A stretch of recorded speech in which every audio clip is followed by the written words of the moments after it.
Hello, Phil. Oh, here we are again. Show 2,938,000. Yep, by public demand. Maybe. I actually have a presentation, a gift, because I was in Seattle this past weekend. Yeah, visiting I like it. my son and his wife. Nice. And I was at a great record store called Easy Street Records. Oh. And I bought a refrigerator magnet because it reminded me of our friend Bruce Springsteen. Look at that. Greetings from West Seattle. West Seattle. And then my wife informed me our refrigerator doesn't. It's non-magnetic. Stick. So I thought for the Naked Lunch refrigerator, we could try and see if this will work. Let's see if it fits over there. Ryan, new will father you do the Ryan. honors? We Now have a you beautiful do new domestic refrigerator things. magnet. If A it doesn't bouncing work, baby, David, yes, we're in trouble. Then we have to give it to our guest today. It'll mean a lot to... Yeah! It works, yes. Well, now I have to collect refrigerator magnets. Well, I'm going to start bringing them from far and or wide. Maybe for our listeners, if they want to send us a refrigerator magnet from where they're listening from, we'll put it on there and put a picture of it on the website. This is exciting. A new tradition. Yeah. And speaking of... I hope it's as exciting as the old tradition, which was nothing. Tradition. And by the way, our guest today, I found out, appeared in her high school production of Fiddler on the Roof, despite being, I think, fully Irish. I know I was Knockem the Beggar in my part for you. High school production. I'm glad you've had some practice because I have some news for you. And were you in Fiddler on the Roof ever? No, I just live it. If you were a rich man. Yeah. If you are, yeah. Okay, it works out well for you. Our guest today is someone I realize... Who did she play in Fiddler? She played... I wrote it down. Boy. Hold. Hold. Huddle. I lost that part. Oh, I think that's the doorbell. It could be our special guest. Ladies and gentlemen, the one and only Kathy Griffin. A.K.A. Huddle. Let's spill the beans, chew the fat, food for thought, jokes on tap. Talking with our mouths full, having fun. A piece of cake and humble pie, serving up a slice of life. Leave the dressing on the side, it's naked lunch. Clothing optional. You're not... We should talk about that because I think you do yourself a disservice by saying you're a D-lister. You're not a D-lister. By having this yummy soup. It's fantastic. And I am honored to say I got to sacrifice my tuna melt for Kathy. Because I heard it was famous. And I love a tuna melt. I heard this was, the tuna melt. Well, we'll see. Well, you don't have to... You can be honest. Of course. Now, Kathy, we started to introduce you before you got here, and we got as far as your performance as Huddle in Fiddler on the Roof. Well, naturally, being the Irish Catholic that I am, Yes. It made sense that I played Huddle. Did you take to it naturally? I did. Far From the Home I Love was my solo. Oh. And there wasn't a dryer in the house. I believe it. Isn't it a beautiful show? It's a beautiful show. And just the thought of high schoolers even doing it is so sort of subversive when you think about it. It's sweet. And here I go. Do it.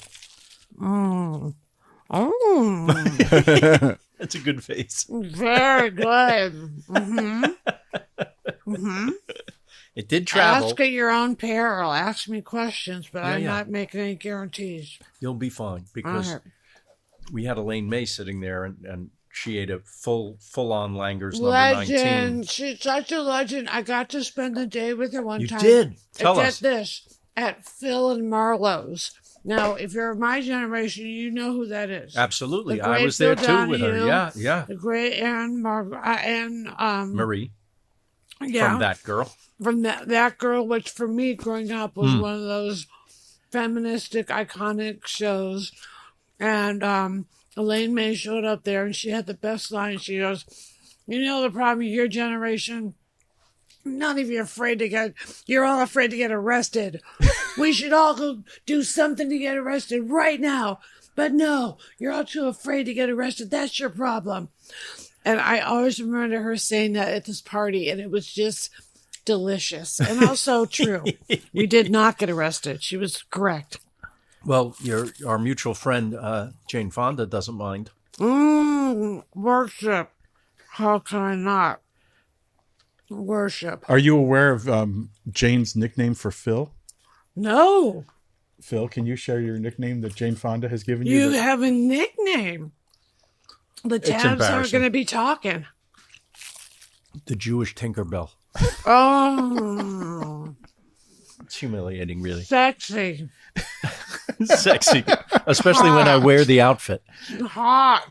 It's multiple T's. Hot. While you enjoy your tuna melt, I'll just say that I think we should spend the first part figuring out how the hell we all know each other, because We're done with Huddle? We moved on from Huddle. She played Nachum the Beggar. I remember the rehearsals. In dinner theater, I believe. No, but by the way, do you want some of this? I'm very excited with this egg salad instead. But I realized it's gonna be next level. Yes, I met you 30 years ago. Okay. At one of the first sort of moments of Suddenly Susan, because I was doing what became the Naked cover story on Brooke Shields. But I remember meeting you for the photo shoot and you making me laugh. And I realized now, I think I already was a fan of yours from Uncabaret, which I think you maybe were already doing Uncabaret right around that time. I was a regular. I was a founding member. I remember. Oh, and that was the place to be. And Bob Odenkirk used to do it all the time. And I didn't even know Bob Odenkirk even had serious actor aspirations. And then he's Better Call Saul, like boom. So it was a really cool, eclectic group of people. But I knew Bob as a stand-up. So that's really the Bob Odenkirk I know was more of a comedy guy. Before he was an action hero. Yes. I watched Nobody too on my phone on a plane ride. I thought it was great. He's got a new one coming. Another action series. And now he's an action hero.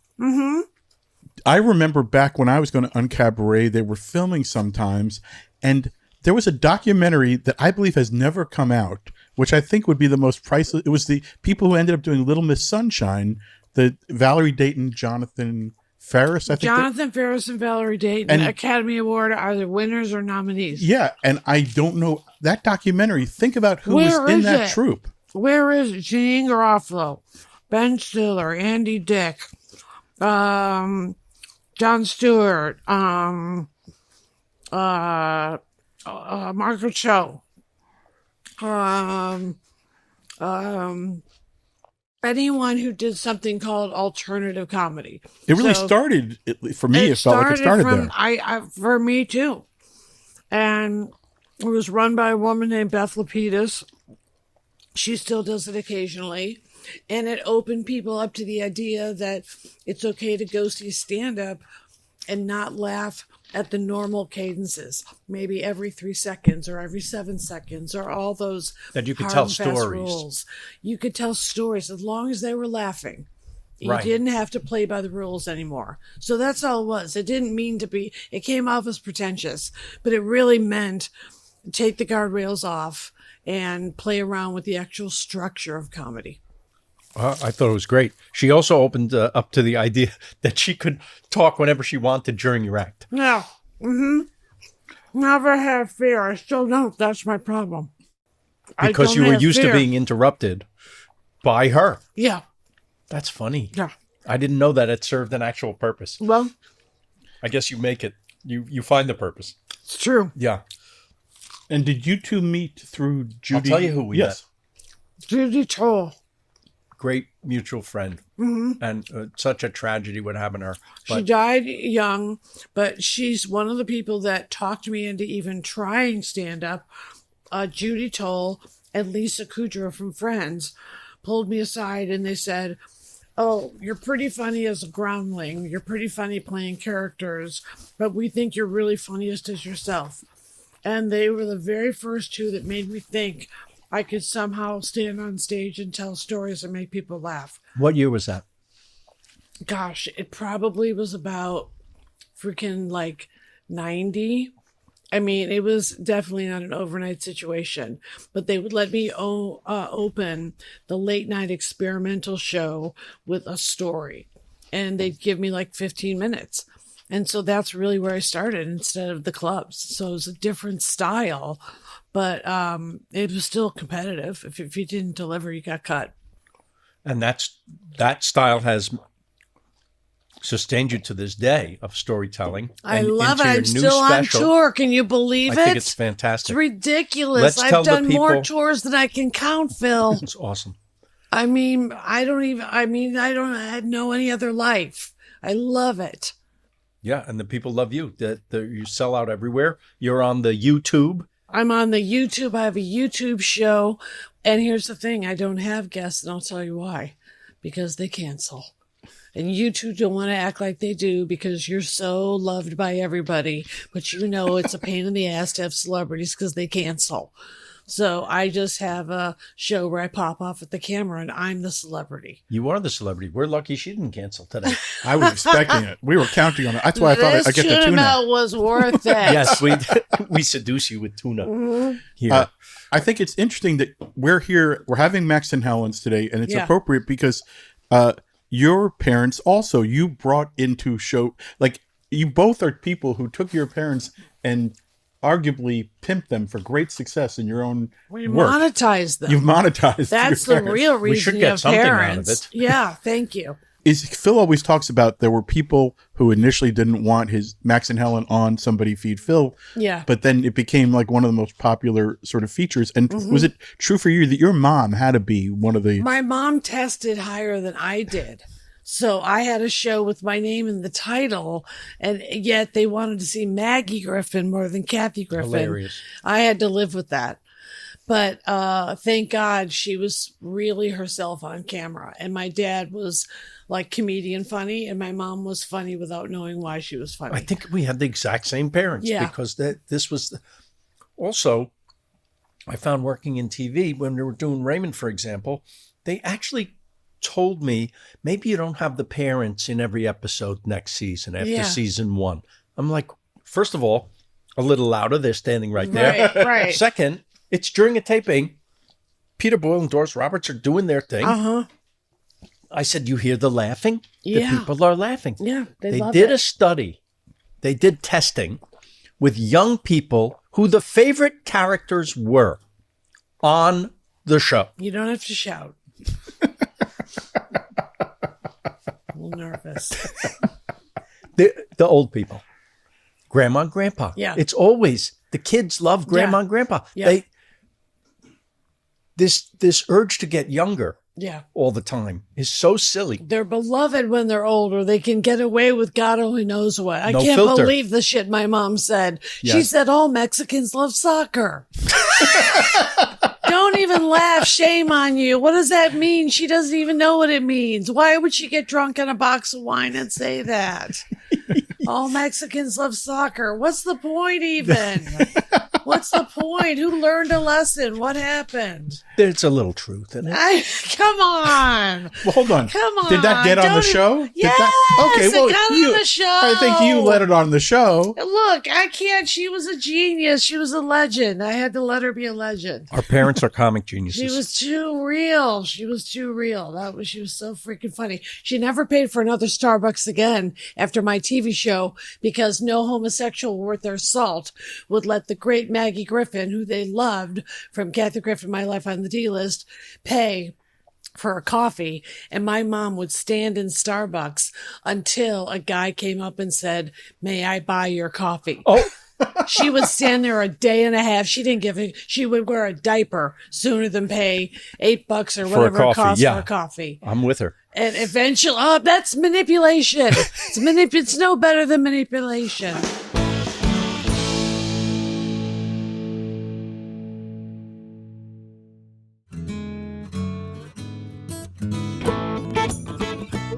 What makes a Kathy Griffin? How did you start? Were your parents encouraging to you to be in the school play and play? No, they wanted me to be a dental hygienist.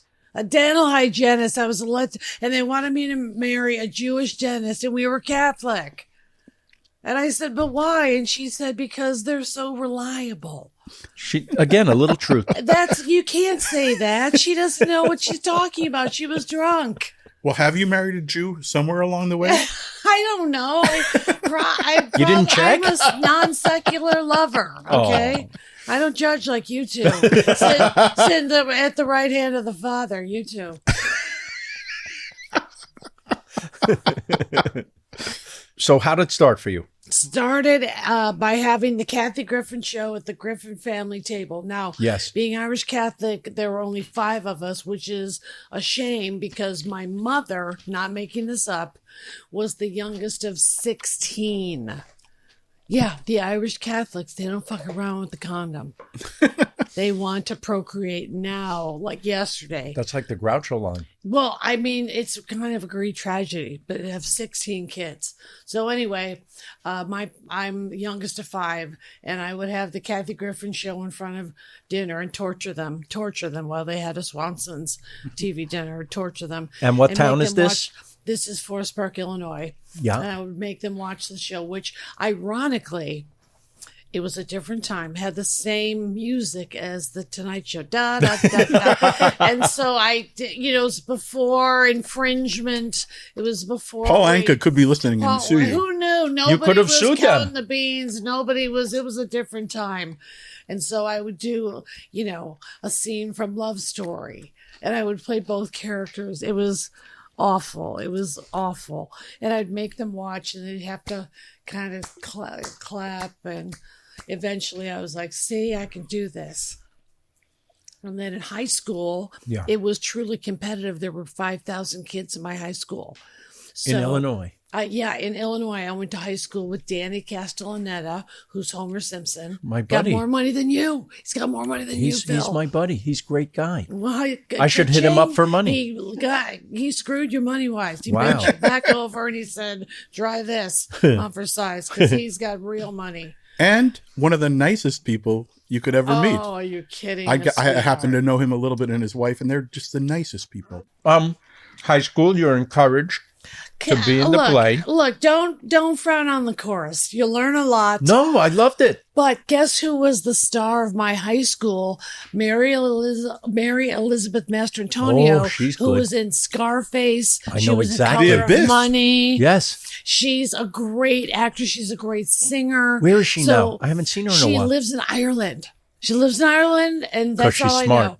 But I ran into her in New York at a Broadway show, and she came up, and it was so sweet. She goes, I don't know if you remember me, but we went to I'm like, Mary, my God, you're a giant movie star. And you were in shows together in high school. Yes. Great. Yes. I was Huddle. I saw her in Shakespeare in the Park because I was interviewing her for Rolling Stone when she was in The Abyss with Ed Harris. Oh, you. Good movie. And she seemed like she had been tortured by James Cameron. I'm sure he probably put her underwater and probably set her on fire and threw dirt at her and everything else. There was a famous story. She was in a cat suit. Ed Harris was swimming underwater, and there was a scene where he had to make it to a certain point underwater with no oxygen, and that's the scene in the movie. How does that premise come up in real life? Is that a little suspension of imagination there? It's part of the plot where they don't have their tanks, but he has to get from here to there. I'm questioning it. But that's not even the bad part. All right. So he does that, and he trains for that to hold his breath and to get there. Yeah. And when he gets to that point, behind the post will be some oxygen for him. Okay. So that he can have it immediately. On. Okay. Cameron says action, and they film it, and he purposely hides the oxygen. Doesn't have it there. So he can get Phil, you have to dump him. A real he is the worst. A real reaction from Ed Harris panicking that he can't breathe. Ed been through enough with Michael Bay, your neighbor. Is he a neighbor? I didn't know. Mm-hmm. I'll see you at the walk. The Friday walk we have. I like seeing Ed Harris, a great actor, at the Oscars as a +1. As a +1 to the great Amy Madigan. She is something. Goes to the same gym that I do. Ooh. Now Wow. I'm kind of like buds with her in That's my great. mind. I mean, we do talk a little bit. Yeah. But I did tell her, I said, you wear whatever you want to the Oscars. I used to do best in dress list, but you'll do best whatever. And she goes, I don't give a shit what I wear. I don't give a shit. I said, I know you're like a hardcore actress. She's cool. She's so cool. Yes. She's super cool. And she's been doing so it I for a said, long just be time. cool. Be Yeah. cool. And she was. And Ed Harris went to Tenafly. We grew up in Tenafly, where I grew up, Tenafly, New Jersey. I believe he did not play Knock'em the Beggar in Fiddler on the Roof. He probably had What? a bigger role before me. All right. Do you feud with Newark? Like, what's your feud city? Teaneck. What did Teaneck ever do to you? How did Teaneck fuck you? How? It had a record store and we didn't, and I felt that really screwed up my course. childhood. Oh, God, the record stores. You want to try the fried chicken? Sure. Yes, and I was trained at the Groundlings. I did that yes, too. and Yeah. were you in the company? Nope. Just School, class. just the class. I used to teach In New class York. as my day job. Remember Shirley Prestia? Of course, I That's remember who I. Shirley That's who I Prestia. took class from in well, New then York. one of the best. You'd learn from one of the best. Great. Yep, great voice actress, great on-camera actress. All right, let me cut it. And you taught some people There's who no knife. You can tear it. went pretty. Can I tear? Okay. Yeah. You went pretty quickly from teaching some people to them becoming like superstars. Will Ferrell, try that name on for size. Never heard of him. Cha-ching can outspend you. And did you see Promise? Now we're up early to on 2. with Will Ferrell? Oh my God. Not only Promise, he literally lived in his mom's basement with his brother, which I would always give him shit about. But he was so obviously good enough to be on Saturday Night Live. But I will give him credit. I think he even improved on Saturday Night Live. Like, a lot of my friends have gone on that show and it kind of diminished them. Like, it limited them to one character, and Will spread his wings. But I just think he just gets better and better. I think his Broadway shows, W. Bush, was cool. He's a fearless actor. Funny or Die was a great thing to start. You know, I just think the world of him. He's brilliant. got it. He's got it. He's brilliant in every department. Mm-hmm. I also find him one of the more interesting. I like the batter. Am I supposed to eat the skin or whatever? I'm eating the batter. What do you mean? Of course. That's Okay, why I didn't people know if you're supposed to take the batter off. Why would you? Right. That's I why don't people like want fried to. chicken. I didn't know how to tell the you. fried I want part. to. That's the fried part of the fried Okay, chicken. well, that's the part. Who doesn't sign on for that? That's fantastic. Are you new to the world? Fried food, yummy. Fried food, good. She never had fried food before. I'm like a What are you cave giving, woman. Kathy Griffin? Protein shakes. That's good for you. You'll live longer with the Oh, protein yeah. shake. Yeah. But once in a while, do you want to taste that? Yeah, Maybe come on. you do need to Come taste on. it. I took a whole section. Sorry. Do it. I'm literally going from the egg salad to the chicken. From the chicken to the egg. Yeah, yeah. literally. Don't come crying to me. Don't come crying to me about a stomachache. It's worth it. Nice. Oh, great. Nice. So at the diner, you can put it on a waffle. It, Yeah. By the way, in addition to Nancy You Silverton, guys want to try this? You should. It's a big deal. You're going to be sorry. uh, And then you're going to bitch and moan. They think- love to bitch and moan. I think we had this overseen by Mason, Lily's husband, who really is the Yeah, it's a nice family business. What? Yeah, it's really sweet. My daughter married the guy that Nancy picked to I have can't to be believe the chef. I've known you since, like, I want to say either babies or you guys didn't even have kids yet. Is that possible? Yeah, if we knew Judy Toll, Yeah. I think maybe we had Ben, who was a baby then, but there was no Lily until later. Okay. Yeah, Telling you. but we love Judy, and she was. Of course, Judy and Mullen were like a couple. And I remember you spoke at the memorial. Yes, of course. It was one of the world's funniest memorials. Kindler, And she wanted it that way. And who's funnier than Andy Kindler? no one. No one. And so at a memorial, funniest. So she introduced me to Andy Kindler. She helped me get a spot at the Melrose Improv where I bombed horribly, but she helped me get stage time. And she also said unflailingly, you're okay at characters, but you're really funny Yeah. as yourself. Just tell Yeah. the real stories about your real mom That and dad. stuff happens to you. And like, then I started getting into the celebrity stuff and started getting in trouble.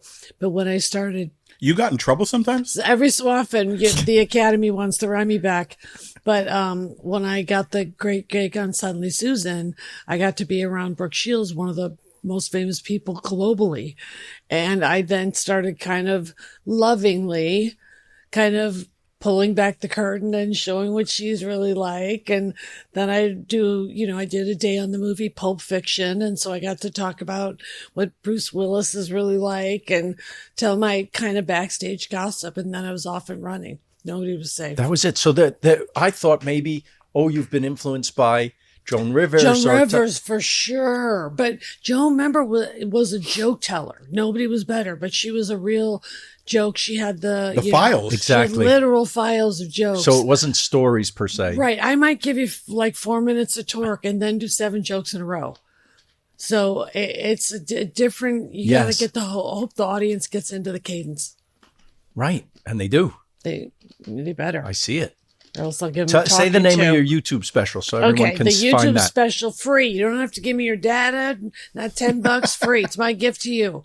It's called Kathy Griffin, My Life on the PTSD List. Great. Get it? Yes. And the new tour is called New Face, New Tour. Because I've had a little work done, fellas. I know it's shocking, but and so I talk about that as well as other celeb stories and gossipy fun that I promise you can't get anywhere else. And as I thought we would end today after the food for Max. You're finished already? No. But when we're done, we should all get facelifts, or just you and I and Kathy. I haven't even had sex with Rob Lowe yet. At some point, I will. Please do. Do you have any new? You have to. Anything new you want to share about your? I don't. I went on 4 dating apps myself. Yeah. And I just had a guy tell me that he didn't want to, but if need be, he could kill me with his thumb in under 2 seconds. That happens on a date? Yeah, that was a date. You need a new app. I mean, why? I don't want to be thumbed to death. That's not the way to go. No, I wouldn't even want to be forefingered to death. No, thank you. Nope. Wow, Kathy. I'm off the apps. It's rough. It's rough out there. It's okay. I got my life. I got my your dogs. Awesome friends. Yep. I have dinner parties. Where do you live? I'm still on tour. I live in Malibu. So I have a Nice. whole new group of celebrities to torture. Nice. Does that mean you survived? In addition to everything else you have survived, yes. Did you survive Malibu? Because I'm surviving Malibu because I was not, thank God, in the fire zone. But it is definitely an eerie feeling knowing eventually your beloved home, and I love my house, will probably, if you want to just look at the cold stats, will burn down. Because I'm not going to take it well. Because it's not just stuff. It's like, it's your life. That my house to me represents being single when I was told I wouldn't be functional enough to be single, which is such mindfuckery. It represents the 4 doggies having their areas, and they're just comedy dogs. They're just all funny. And it represents, it's a great place to have folks over like this and just look each other in the eye and chat and laugh and share stories. Like, that's what my house is. And I have not been to that house. I haven't made a salon, but I did go to your old house, which is not far from in the hills. Yeah. For when we were working on. By the way, do you remember I got to work with you on I looked it up, the show, because I was was like, it? It was Camp Pendleton. Oh, it yes. was Divas Live. Divas Live, a show for the military. For the troops. And I'm known, of course, as a liberal, to say the least. And so they put me in the middle of Pendleton, which, leans to the right, if you know what I'm saying. Yes, I do. love our military. Yes. I've been to Iraq and Afghanistan. Go ahead, please. Oh, no, but I looked at some footage from it, and I remember being backstage with the Sklar brothers, who three we were working. They were helping me write stuff. Yes. They're hysterical and they're great joke writers. Very, very funny. They look alike. Have you ever noticed that? They're twins. They are twinsies. I got to see them live recently. It's amazing in their Still own good. in own Still right. got it. But I remember you walking out there. Yeah. And it was just a mass of oh my God. It was a lot of Pendleton. testosterone. And I remember the people who were around us, because it was Jeff Ross was there because Yep. he and the troops are often around each Oh other. my God. Snooki Nicki Minaj was there. Nicki Minaj, Yep. Katy Perry. Katy Perry and- saying firework. Yeah, Snooki no longer with us. Yep. Mike, the Situation. It was like, Oh my God, the Situation was there. Dude, I can't even believe the D-list shit I've taken. Oh my God. But I had so much fun doing that show, and I got to meet like a lot of big stars. oh, I remember. And I got in a lot of trouble because I did a joke where I said Bristol Palin is the only contestant on Dancing with the Stars to ever gain weight. And the whole place went boo. No one ever gets booed when you're hosting. I was freaking hosting for free, by the way. It was a charity. I get booed. Bristol's eating whatever she wants. God love her. Well, as someone who works on a lot of shows, I just remember being on the side of stage watching you, being in awe of the guts you have. Because in any situation, you just go out and you are you. I'm balls out. Your balls out. Yep. Well, I love you guys. Thanks for having me. I appreciate it. We love having you. And the guts is something that I would like to talk about. You've already talked about it in your special and other places, but you're a true survivor. Yep. And you've survived cancer. Yep. Cancer, lung cancer, never smoked, but I have half a lung on my left side. Yeah. Yep. And I think anyone who goes through this Yep. and comes out the other side, Yep. not just okay, but Yep. really okay. Yep. I really admire what you've been able to accomplish. And by the way, your voice sounds so much. I have an implant in my left vocal cord, so You I'm do? a miracle of modern science. Yes. And it was a female doctor who Yes, finally Dr. helped Anka you. Barbu is her name, and I want to give her credit because the guy who did my left lung, I would not give credit to. So I got a great surgeon when it came to the vocal cord implant, but I'm the only person I even know that has it. Like, I never even heard of that. Is that a result of the cancer treatment? Yes, because when they were intubating me to take out the lung, they damaged the left vocal cord permanently. Oh, I'm a shit. comic. Oh, I'm the shit. comic who can't talk. Oh, so did you mention that anywhere? Because I went on Jimmy Kimmel twice, and then I had to explain it to the audience. Yes. And when you sound cancery, people get nervous. yes, right. So, or you get a better table in a restaurant. It's one or the other. I'd go with the latter. You could get both. I have. Trust me. I'll play that card tomorrow. I'll play it on the way home. At Max and Helen's. Yeah. But you That's talked right. about addiction. Yep. You even talk about Yep. a suicide attempt. Yep. I mean, you've been through it, lady. Yep, been through it. And look, I really go there in this special that's Yep. on YouTube. And, I guess there should be trigger warnings maybe, but I talk about that stuff because eventually the advice of if you can turn those moments of adversity at any point, either in the moment or 6 months later into humor, it really will heal you. And I know it sounds corny, but I love doing stand-up because I really believe in the power of humor healing. Like, I Absolutely. really believe that shit. But if you were at that, I'm going to say lowest point, Yeah. how do you find that? It's easy to say now. Because but- I had a voice in my head because, as you know, it becomes muscle memory. Right. And so I had a voice in my head that was always thinking like a stand-up. Yes. So even at the moment I tried to take my life, I remember thinking, but if I somehow survive, you better fucking make it funny. And so I had the presence of mind, I think, just because I'm a comic by trade. Doesn't that very thought keep you from doing it? No. It just, if you end up not being successful in that area, it's something that's sort of, you better make it funny. But it's amazing to have the presence of mind in that situation to think of that. I know. Well, that's what happens when you really do it. And I love doing stand-up. And so I Yeah. love being on tour. I love acting, don't get me wrong. Yeah. But I love doing stand-up. I love writing it. I love doing it. Do you like to travel even? All I that? do. I like to travel. Not this week, you don't. I'm happy to be touring. I'm happy to be working. I love it. Love it. Love it. There's so much material out there. And I will say that lately I've been starting my live shows with a couple minutes of serious talk because in my career, we've never dealt with anything like watching these ICE murders on almost live TV of Renee Good and Alex Preddy. Yeah. And I had a show in the Twin Cities, and I just didn't feel it would be right if I ran out and just started with facelift jokes. And so I take a minute and I say their names, and the audience claps. Yeah. And then I talk about ICE, and then I get them to take out their cameras, even though they're not supposed to. And I say, if you're comfortable, chant "fuck ICE" 5 times, and maybe one of these videos will go viral. And so every show, you'll find people that will post on their social media, people yelling the obviously left-leaning "fuck ICE" and chanting it. And then we feel a little bit better after that.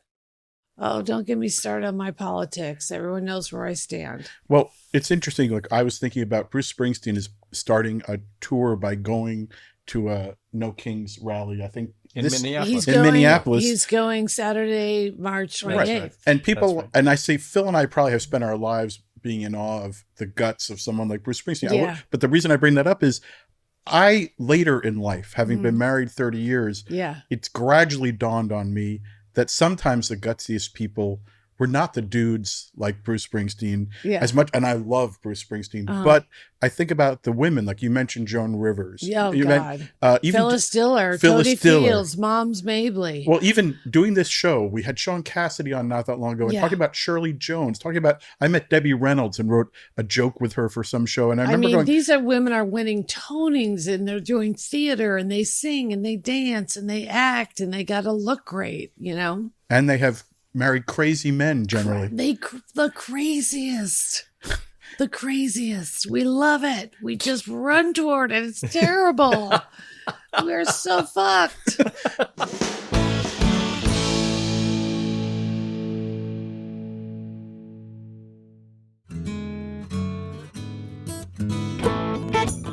What was Joan, how did she handle you? Because, you know, there's sometimes where people, was Joan supportive?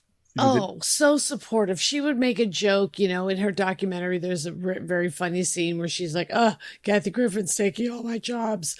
But the rest of that joke is, first it was that cunt Betty White. So when you do the joke in its entirety, it's very different. But anyway, we hung out a lot. She played my mom on a sitcom. She knew my real family and was a real mentor, and just one of the nicest, smartest, most well-read, and interesting and loyal, and just the sweetest. And so really had a reputation that really was the opposite of her real personality. Yes. She was not the queen of mean. Oh, she no, was I worked always with her the a bit. nicest. Yeah, she was terrific. Yeah. Lovely. You worked with her? I did a little. Yeah, we wrote a pilot for her early on, very early, in the early 90s. Yeah. Very sweet. Yep. And worked her ass off touring and TV and specials and guest appearances. And it wasn't easy for her. Nope. And then she had that famous falling out with Johnny. Oh my gosh. Which broke her heart. People still blame her for, and she was never on the list. Yeah. She was never on the list is why she got a show with Griffin on another channel. She wasn't on the list. It was all dudes. Well, I got to be around her a couple times. But the best time I had with her was I was asked by Hall & Oates to go to, when they were talking to each other, to go host them at the Home Shopping Network in whatever bumfuck Pennsylvania town that was. Wait, you're hosting Hall & Oates on the Home Shopping Yes, Network. they were going to sell their box set, but Daryl, who has a lot of opinions. Paul was trying to sell Oates. Exactly. As usual for decades. Oh no! In fact, it may have been an Emmys. I was at the Emmys, I remember, and it may have been one of the times you were winning one of your Emmys. But it was one of those. I was backstage and I had to get on a red eye because Hall & Oates needed me to get to Philadelphia, then get a car to whatever that town is in Pennsylvania. Yeah. But I got to the best hotel in bumfuck Pennsylvania, and there were 2 people, as far as I could tell, at the hotel: me and Joan Rivers. Yep. And Joan was always there. And all I remember was Joan Rivers, every time I was in the lobby, was doing comedy for the front desk of this hotel. Look, saying, she's working talking it about out. pillows. Yeah, she's she was working doing out the pillow material. humors. And I was just in awe of It's a exactly captive what you wanted. audience. Exactly. I did a panel, I believe, with you and Ray at an Emmy event, and Phyllis Diller was on. Oh. And it's the kind of person I never thought I would meet. Same. I don't know what was she like in dealing with you? I only got to talk to her for a minute, but we were on one of the many reboots of Hollywood Squares. Yeah. And Whoopi was the center square. And they got Phyllis Diller. And I just, went up to her, and I admit I totally fangirled. I said, you meant so much when I was growing up. You mean so much now. You look great. I'm awestruck. And she just was sweet. Yep. But I can't really say I knew, who really knew her. Are you ready? Roseanne. Oh. So I'm not going to call Roseanne at this stage of the game and start asking questions. I understand. So, but she and Phyllis hung out together a lot, which I thought was cool. Do you talk to Rosie O'Donnell ever? All the time. You do? Yeah. She? Let me tell you, she is running things over in Europe, okay? Everybody knows she is the darling of Europe, not just Ireland. She's doing Irish 60 Minutes and English 60 Minutes and Australian 60 Minutes and Bucharest 60 Minutes, all the shows. I've been so impressed with her. Oh, she's so smart. And she's so smart. articulate and great. And I saw a growth from when we knew her as the host of her TV show to now to being kind of and I don't mean this in a pejorative way, but an elder statesman. Yeah. Like really, really smart and articulate and really smart and doesn't feel the need to be funny, haha, every minute. Yes. And, when you have a brain like hers, and she really is one of the smartest people you'll ever meet, then you actually do want to hear what she thinks about things like gay adoption. Well, she's an expert. She's adopted 5 kids. So, she's somebody that shouldn't stay, quote, in her lane. Right. And I love when she speaks out. But if you look at the legacy of all the great comics from Carlin to Pryor, they all did take a political stance. And you knew where they leaned, Yes. politically. Absolutely. What do you think Johnny Carson would have done with today? Ooh. Because he said... He seems like a Republican to me. Do your acting, get the F off the stage, he said. Oh, yes. And he didn't want to hear politics. But remember, Nixon, was kind of well on its way to taking care of itself. Right. And this situation is so different. I You think can't we've got a ignore it. new subset of Republicans that are just the MAGAs have taken over the, quote, Reagan Republicans. I don't know. It seems to me like there's liberals and then there's MAGAs. I don't see any moderate Republicans that are going to tell them to step down or do the thing that will right this ship. But we're in trouble. Mayday. But well, I think what I'm asking is, don't you think even Johnny couldn't? Let's say he was a Republican. Yeah. And Phil had a long lunch with him, so he might know. But that's where he said to us specifically, do your acting, get the F off the stage. Okay. Like he hated politics and comedy. Okay. But this is so beyond politics. Yes. And he's our president is such a for I'm going to be kind, extreme, a comedic character. He is that a surpasses anything that you could ever say about him. There's never been a caricature president like this. So it's the stuff of every comedian. You can't have a late night show. Even Fallon, who rubbed his hair and maybe helped him get elected, goes after him every night too. Because how can you not? There's too much there. Don't you think Johnny would have had to have addressed it at least? Didn't he make gentle Reagan jokes at the time? Yes, he performed, but he may have also performed for Reagan, which is a little, almost a conflict as a comedian, but that's also a thankless job. But I think it is, I think Johnny Carson would thread the needle, but eventually you got to think, unless he wants to be Rob Schneider, he's going to be on our team. Well, who doesn't want to be Rob Schneider? I'm just seriously, in comedy, who else can you think of as a MAGA comedian? Jim Breuer, Rob Schneider.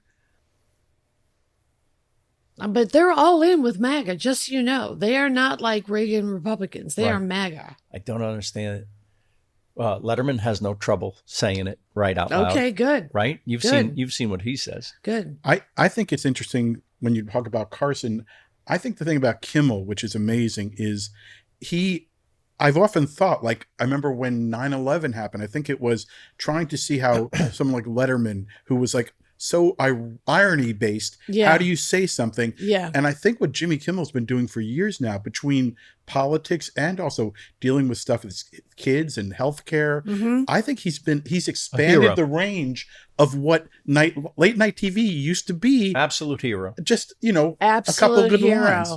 And let me tell you, when I heard that after Trump went for him, and you're hearing this from someone that Trump went for, when I heard that he sat there with Bob Iger, who intimidates me, and Dana Walden intimidates me, and looked them in the eye and said, no, I'm not backing off Trump one bit, and won that battle, is in my mind the most significant win, quote, our team has had. The First Amendment. Because you can really look at the backlash. Even Trump backed away from it and went, okay, Jimmy Kimmel can have his show back. But remember, Jimmy was technically off the air, quote, fired for something like 3 nights. Okay, so I'm not arguing, but what he had was the people backing him up. They started canceling Disney. And Disney went, Canceling Hulu. No. Yeah.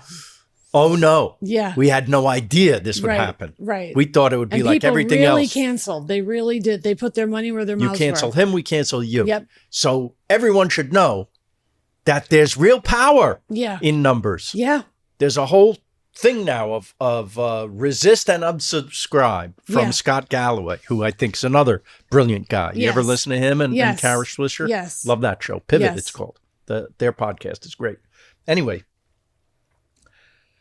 we have the power of the purse. Yes. We can change things. Even if we don't have the House and the Senate, because I do want to remind people, we do not have the House or Senate. So we can't be expanding the court or passing things that you want to pass. We don't have John Fetterman anymore. We used to have Manchin and Sinema. We still have Wayne Fetterman. I mean, it's dark. But it's but it's all we have, but it's not nothing. That's right. But when we speak up, it seems to move the needle. Yeah, and Heather Cox Richardson says her thing is just keep driving. That historically, in governments that have gone from a democracy to authoritarian, if people, quote, just keep driving and keep living their lives to the fullest as much as they can, that eventually they're the victors. I think that's right. I also heard that a statistic, it's been proven throughout history that when 3.5% of a population takes to the streets, that's a tipping point. Yes. All right. So we have 340 million people. So what's 3.4? 3.5% is what? 3.5. You're asked. This is David. Don't ask Juice to do math. David, this is why you're on the show. Is to give us the calculator. Who has a calculator? Probably both went to the Ivy League. No. We have 340 million times in America. 3.5% equals. Hold on, people. Okay, we're going to find out. We're on a mission. Today on a very special Naked Lunch. 10.2 million of us have to take to the streets on Saturday the 28th. That's doable. You see it happen. Yeah. You see, what was the last one? No King's Rally. I think many it was millions. 7. Yeah, so just a little more. Yeah. And do it for Bruce, if nothing else. Yeah. When Phil says, I mean, again, it's weird because we have, I'm not saying we know each other that well, but I've known you for a long time in all sorts of different circumstances. And I guess I'm in awe of your strength because it was a lot of things. And I imagine the hardest thing, just having a little glimpse into what you're like and how much you love your work. Mm-hmm. The 5 or 6 years of the phone not 7 years. 7 years. Not ringing. Was that one of the hardest things to deal with? It was the worst part of it. And I used to say friends turning on me, but to be honest, the worst part of it was to not work at all for 7 years. Not to mention because I was toxic, I did not know what to do with myself. And that was by far the worst part. I Did just the wanted illness to work. come during that time? Yeah. The illness came either that time or right at the very end. Ugh. And there's by the way, there's a there's sort pandemic of an in there. end. And there's sort of there's a pandemic in there. there. Yes, right. So I was already on strike during the strike. Yeah. And so rather than talk about the friends who didn't stand by you, who did stand by you that made a difference? Are you ready? Guess who brought me a casserole like it's 1957? Aubrey Plaza. Oh. Brought over a casserole. Sweet. I know. I mean, you know, a lot of Well, we love her. a lot of good people that, you know, I'm not going to sit here and act like I know Stevie Nicks well, but Stevie Nicks was very much there for me. She dedicated Landslide to you in How concert. about that? At the Hollywood freaking Bowl. I'm sitting there in the audience going, oh my God, I'm seeing Stevie Nicks again. She's amazing. And then, take it from here, David. Stevie said... Oh, what she told you. What she said on stage. On stage, she said the next song is dedicated to Kathy Griffin. Right. Amazing. People, how about a slow clap? Exactly. I mean... She is, again, you talk about someone who's been through the mill. She's a witch. Yeah. She's a part-time. She's a good witch. She's a good witch. But she does, it's a part-time gig. So I'm just telling you, she is a witch. She's got the cape. There was one night when I was working with her filming some stuff, and she goes, "You want to go to dinner at the Smokehouse?" You know, oh my God. And my teenage self was like, I cannot believe this incredibly cool chick timelessly cool. Cooler now David had than to then. change. Yes. To change. Got so excited. We all do. There go my shorts. Exactly.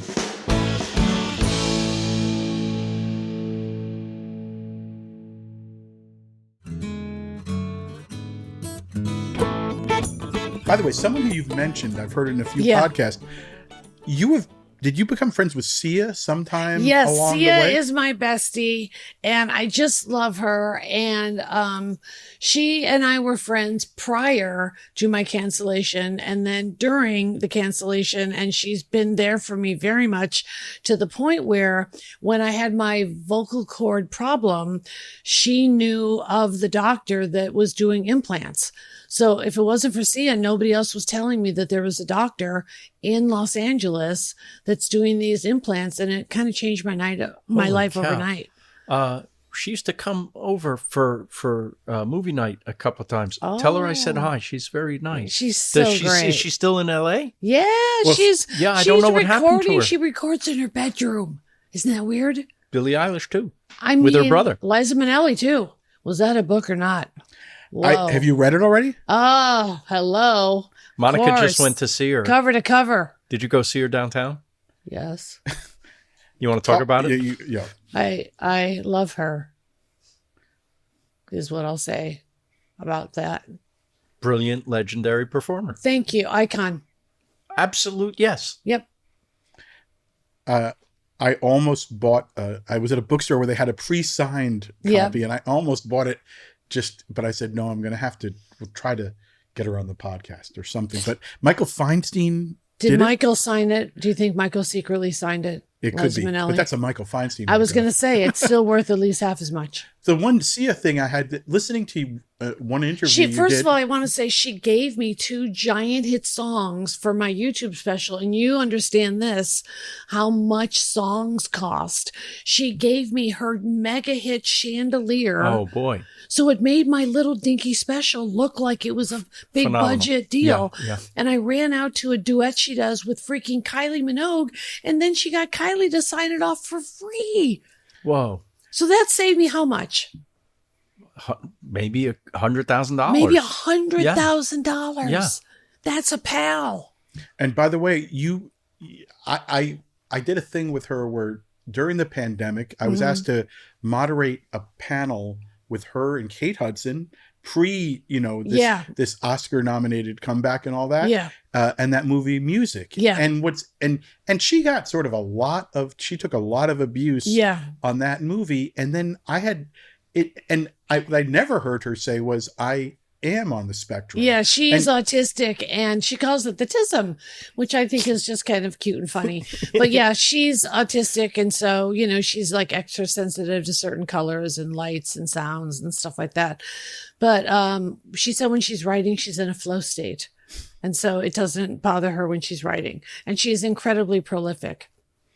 Is there anything else that helped you, like in an earlier generation, it would have been turning to the church, Oh my a priest. God. But, anything else that you I mean, credit? I do like AA. AA is good. So you're not supposed to sell it, but that's good. Other than that, I don't know. Working is for me a game changer, because if I'm not working, I'm down. I'm working, I'm baseline. And when you say you didn't work for 7 years, was there not, the gay cruises stopped? Everything stopped? Everything stopped. I didn't do stand up. When I did my first show back at Vegas, I had not done stand up anywhere for 7 years. No clubs, no little rooms, nothing. I was trying shit out in front of my friends. My friends were my test audience, and I hadn't done stand up in 7 years. Can I ask you and I have no openers. It's just me. I want to ask you a really stupid question, because that's a specialty. Look who you're oh boy! Yeah. In retrospect, yeah. Given that it was 7 years, yeah. would you have done things differently? No, because I'm Kathy Griffin and I never learned my lesson. My lawyers hate when I ask that question truthfully, but the truth is, no, I wouldn't. There may have been a time when I would have said, you know what, to be honest, I wouldn't. But over time, I have less regret about it, to the point where I'm now actually proud of it. I mean, it's been 8 years, you guys. You ever talk to Jane about it? Because she Jane said it's going to be on my headstone, and she was right. So she has said, this is Jane Fonda. In case you don't. Jane. She was doing a tour of Vietnam. She was trying to promote peace. Yeah. They said, "Can we get a picture of you sitting on this thing?" Yep. She sat on something. Some kind of apparatus she'd never seen, didn't know what it was. It was an anti-aircraft gun in North Vietnam. I wouldn't know either. That picture came out. Yep. She's Hanoi Jane for the rest of her life. Yeah. Yeah. Did she talk to you about that moment? Yeah, she said it'll be on my headstone. Yeah. That no matter what I do my whole career, that's going to be what people know me for the most. Because it got the most play. They got the most play. Right. So she said, just know there will be a lot of people out there that only know you as the lady from the picture. Right. And one time I was on my way to Oxford, where I was speaking at Oxford Union, and I had a driver, and he was Moroccan, and I was joking with him, like apologizing for Trump. I was like, by the way, you can tell by my accent I'm American. And then he turns to me, he goes, if we were in Morocco, I could cut your tongue out right now. Oh. He was a Moroccan dude that was a Trumper. Like, he believed the hype that Trump was a great businessman and whatever, promises made, promises kept, or I don't even know what he believed. Yes. But he said he could cut my tongue out. And he was my driver dude, and it was pouring rain. I hope you did not give him a good Uber rating. I certainly did not give him 1 star. This is why you take Waymo, Kathy. I should be the face of Waymo. Who am I kidding? It's right there. Jane, Phil and Jane are very close. We had her on the podcast for 2 episodes. Good. I've worked with her a little bit. You watch how, like, there was an announcement of a movie she's starring in based on some book that my wife says is great. And it's like, but you see, like, Jane has had moments where she was, hated or ostracized vilified. beyond blacklist. Although I will say she was never really blacklisted. People forget, I believe Clute and Coming Home were during her Hanoi Jane fallout. So I think she didn't in her stop case, working. The industry didn't turn on her because she was so talented. Yes. That's one difference. It makes things, I think, sting less if you're working. And the industry did turn on you, or just stopped just talking. stopped calling, or came out and said, one network just came out and said, we know you're an earner, but we have too many flyover states that are Trump states, and it would be too controversial. And I said, thank you for being honest. I said, I had a feeling that was it. I pitched game shows. I pitched talk shows. I pitched scripted, unscripted, everything. Just pitch. So I'm so grateful to be back on the road. People buy tickets. And are there any of the people who didn't call who then started to call? Like, I heard that your first gig in Vegas, right, was the Mirage. Yeah. Which was the same place that had canceled They you. banned me. Right. They issued a statement that no member of ISIS was welcome there. Jesus. Can you imagine? And then when they called back and booked me, I said, I thought you guys thought I was an ISIS. Well, that's what the guy told me. And then the woman on the phone goes, oh, he's dead now. So I only get rebooked if someone dies. Are there people who disappointed you who you have? You got to do what you got. I mean, look, they're not lining up, Phil. If somebody croaks and I get a gig, so be it. I'm sorry, David. But what? you have the power to wait them out. I have the power to wait them out. You're damn right. Are there people who, this distanced you from, who you have been able to reunite with? Like someone like Anderson Cooper. I will just tell you, have you talked to him since? No, we have not talked since then, and it breaks my heart because I just loved him, and I thought we were real life friends, and I think I was wrong. And I did do something very manipulative, though, on my YouTube show. I looked in the camera and I said, I will squash my beef with Anderson Cooper if he goes to Minnesota, boots on the ground, doesn't report from the cushy CNN studio, but goes there and talks to those people because those stories need to be told. And he did go. Now, I'm not saying it was because of me, but maybe I was a nudge because he went and did reporting from Minnesota. Because that's, when you talk about the state of the world right now, I do think we do have to reform some coalition of the decent. Right. And just the basic decency. Yeah. And again, I don't know what happened. I know that my minimal dealings with Anderson Cooper, I was shocked.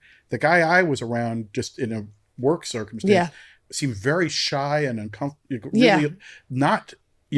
And I was on his show when Prince died, and he couldn't have been on camera. It was the easiest conversation you could ever have. And he was great. Mm-hmm. But off stage, I saw him really be very withdrawn. Yeah. And so I don't know what went on there, but I would think it's as we move towards election season and all that, right? It would be nice if everybody who's decent would start talking to each other again. I know. It's got to. This is controversial take.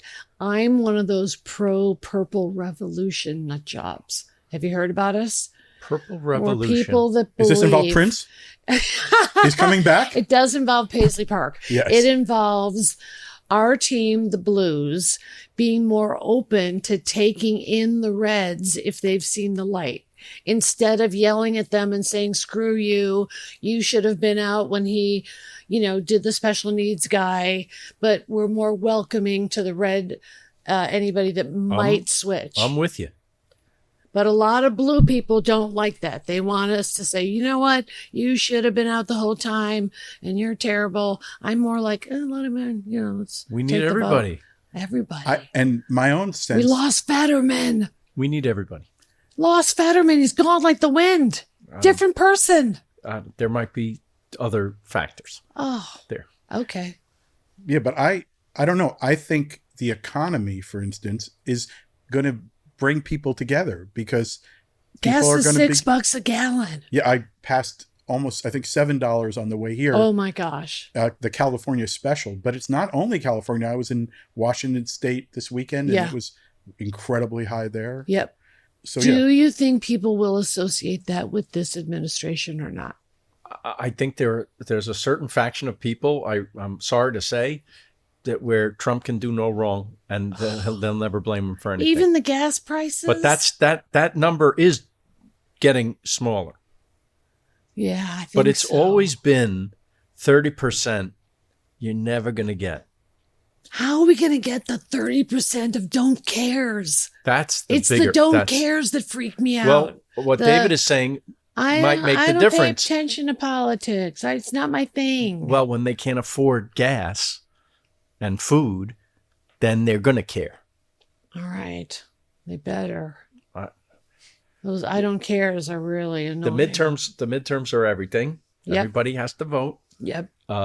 We have to make sure the SAVE Act, this bullshit thing, doesn't pass. I'm not feeling as optimistic as you are. It's very scary because the SAVE Act people means don't know how bad it is save for Trump them. from jail is what the SAVE Act Doesn't is. save anybody. No. They came up with a good name again. Yeah, but it's very, very important to make sure that doesn't happen. And if it does happen, then we have to do everything we can to make sure there's a way around it. We got to take to the streets daily, like take shifts. I know not everybody can do it. Some people don't do it at all. Some people do it a little bit sometimes, but we figured out a way to take to the streets daily like other countries. But the daily thing is the resist and unsubscribe thing. So anything you don't really need in terms of giving big business, that seems to be doing everything they can to make sure Trump likes them.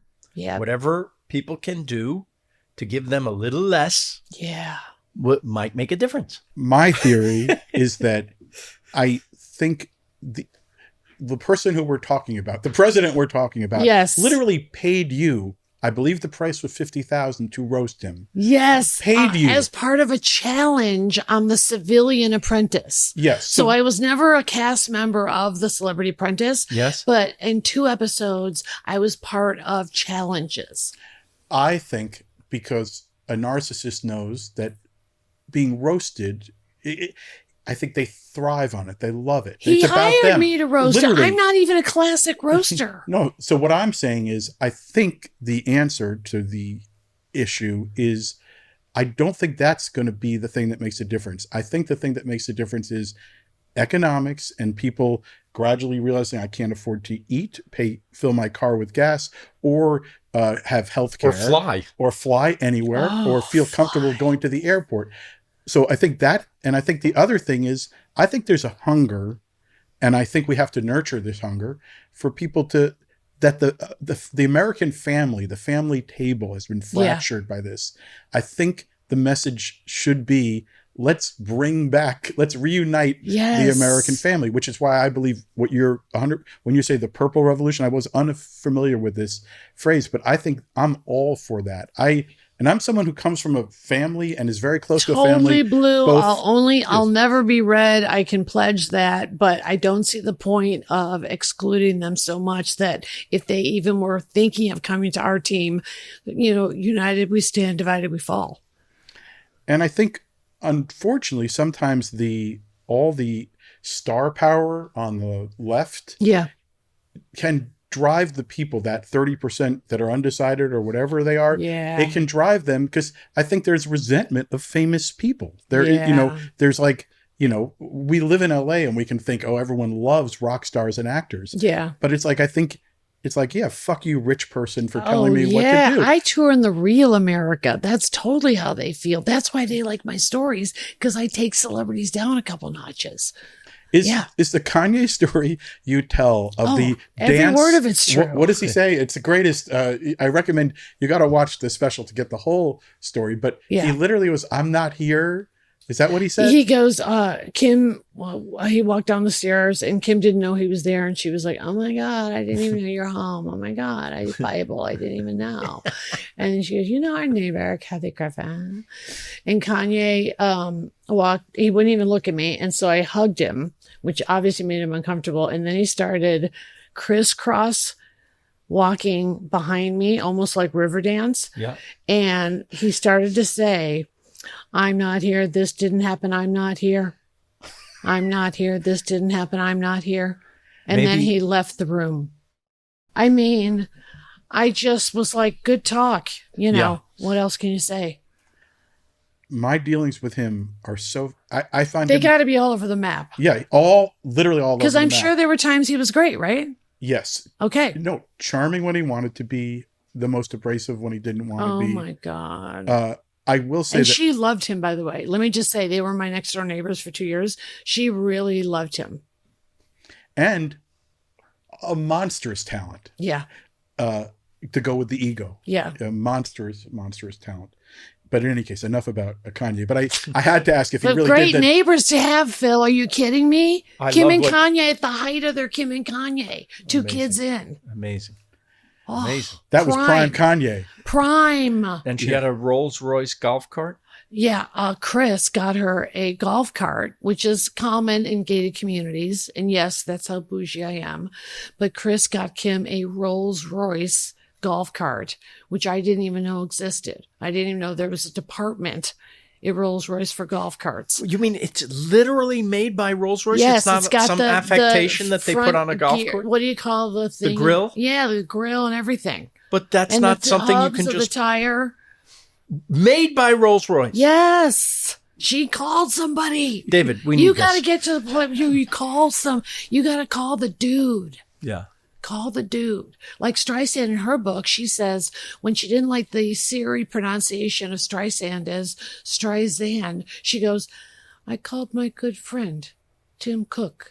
And I said, Tim, the way they say it, it's not true. It's not Streisand. I don't know why people say Streisand. I never have. It's Streisand, like sand on the ground. So he changed it to Streisand. Then for lunch. And then she just goes on to whatever meal she had next. It is amazing. I heard Monica is a diehard fan, and the book is unbelievable in its fearlessness in indulging in the mundane. It's Isn't it like 900 fantastic. pages?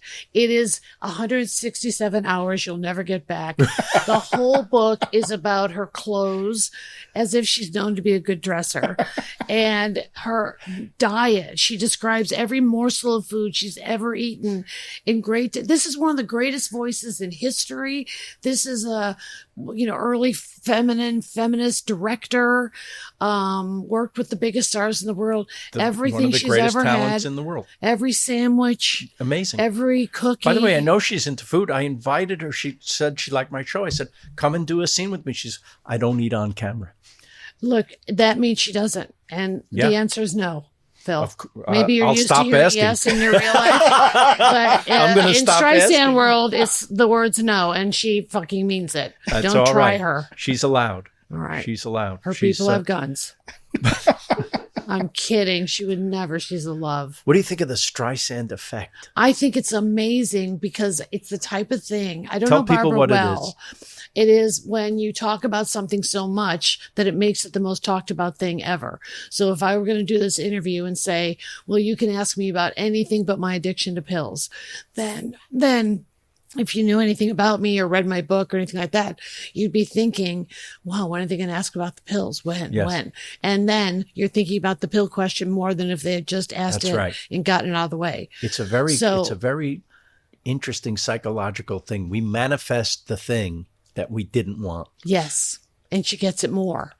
So you one can of the manifest the stories thing you do was- want, but you can only manifest the thing you don't want. Yeah.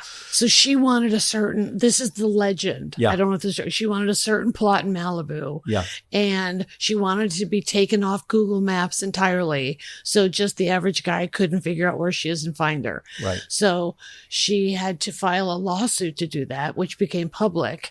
And then it became, Barbara. Now everyone knows where she lives. Where she lives. Now everyone knows where she lives. Yep. The She made it Streisand worse. effect. That's it. Yeah. See, everybody, you learned something today. Yeah. I did not know about that. No, You didn't know that? No, Yeah, I've never you heard can that. look it up. No. It's an It's a actual whole thing. People live by it. Now, when you were in Malibu, Yeah. do you go out? I know some of the places where I go with my wife. I do not live there. Yeah. But when you go there, do you have certain stars who like run the Yes, other they direction? all do. They all run the other direction. Paltrow won't even say hi to me. You know how I'm they glad are. we didn't order goop today. Though. You know how they I are. love her. They don't. I love her, but sometimes when they get older, they get better. Like usually, maybe if they're over like 45, they'll laugh about. Like I just made up with Demi Lovato. Call her Debbie. And I said, Debbie just is easier to remember. And she doesn't like me for that, is one of the reasons. But anyway, I've been in a 10-year beef with Debbie. And then I saw her at a party at, wait for it, Paris Hilton's house. Ooh. Mic drop. And I just looked at her and I said, come on, let's just be friends. Whatever I said, I'm sorry about. And she's like, okay. And she was really sweet. So I squashed a beef. I think that's how we do it. Yeah. I think in all The Purple Revolution. yes. Let's If I squash can get the along beef. with Debbie, Squash the anything beef. can happen. That's a T-shirt for you. I know. I like it. Now, is Bravo, when you look at your impact on Bravo, what do you make of the world that you helped bring to life? I think that they really took chances on me that I appreciate, which is nobody had done the kind of reality show I did except Ozzy and Sharon Osbourne and Nick and Jessica. And so I think maybe it was more common for me to go to them and get personal advice. I think the networks maybe didn't want to show their cards, but we were flying by the seat of our pants. Nothing was ever scripted. They would film me for 10, maybe 10 months for 8 episodes. And so I was always in a battle with the network, and they just thought I was a pain in the ass because I always wanted more episodes. And they would cut so much in those days. They didn't have it. It wasn't as formulaic as it is now. So they really would just shoot and shoot and shoot and shoot and shoot. Was Andy Cohen the executive for your show? Yes. And to my knowledge, he was the exec in my show because I got notes from him, and I believe that he was reported to. Yeah. Is that a beef you would want to squash? Oh yeah, I already did, because once again on my YouTube show, I looked at the camera and I said, Andy, I know you do fluff TV and we all watch The Housewives for fun and watch What Happens Live for gossipy fun, but you have a much bigger microphone than I have, and the Minnesota people would really love to hear from somebody that has a bigger microphone than I do. And to his credit, he did like a 3-minute bit that was serious on his show about ICE and their way they're brutalizing people, especially in Minnesota. You mentioned manipulative again. Once again, I was being manipulative. Good. Well, use your powers for good. And the opposite of the beef, you mentioned like your relationship with the gay community for decades, forever, and I kindergarten. Think literally, it goes back. And I know you've shown up for Brian Scheck. There, I outed him. Anyway, there was a kid named Brian Scheck in kindergarten. I knew, and he knew. We knew. We just knew. Kindergarten. But I think I inherited writing the GLAAD Awards for like 5 years after Bruce Valanche or whatever stopped doing them or something. Yes. And I will say that there was a world where there were only a few people showing up. Yeah. And you always showed up. Yep. But is it fair to say the LGBT community's always shown up for you? Absolutely. It's an organic relationship. It really probably started with just friendships. And also, one thing I'm really proud of with Kathy Griffin, My Life on the D List, is that my mom and dad were such true LGBT allies just by the way they lived and acted. And they wouldn't go out necessarily to a parade, saying we've accomplished these things and clap for us, but they just were accepting and never thought gay people were in any way different. And I think I was raised with that. So, Jesse Jackson was like a giant celebrity to me, and he was just a Chicago-based guy, and he was a big deal, I think about it all the time. I realized, like, my parents I never heard a word out of them about anybody about race or, gender. Yeah. Nothing. I never heard that. And I realized how lucky I am later in life. Uh-huh. Like, I didn't hear any stupidity. Yeah, the N-word and stuff like that. Never have heard that. Mm-hmm. My parents did call me that. It's a different time. Kathy Griffin, tell the people your tour is now. It's called New Face, New Tour, because I've had a little work done. And you're on the road I'm on right the road now? right We're just now. a stop on the road for you? I have a whole bunch of shows that just went on sale. I'm coming to a town near you. Make me a destination.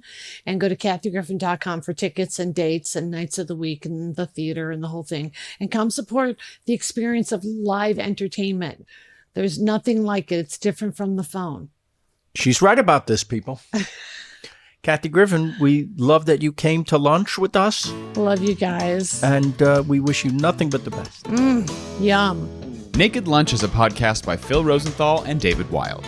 Theme song and music by Brad Paisley. Produced by Will Sterling and Ryan Tillotson. With video editing by Daniel Ferreira. And motion graphics by Ali Ahmed. Executive produced by Phil Rosenthal, David Wild, and our consulting journalist is Pamela Chellan. If you enjoyed the show, share it with a friend. But if you can't take my word for it, take Phil's. And don't forget to leave a good rating and review. We like 5 stars, you know. Thanks for listening to Naked Lunch, a Lucky Bastards production.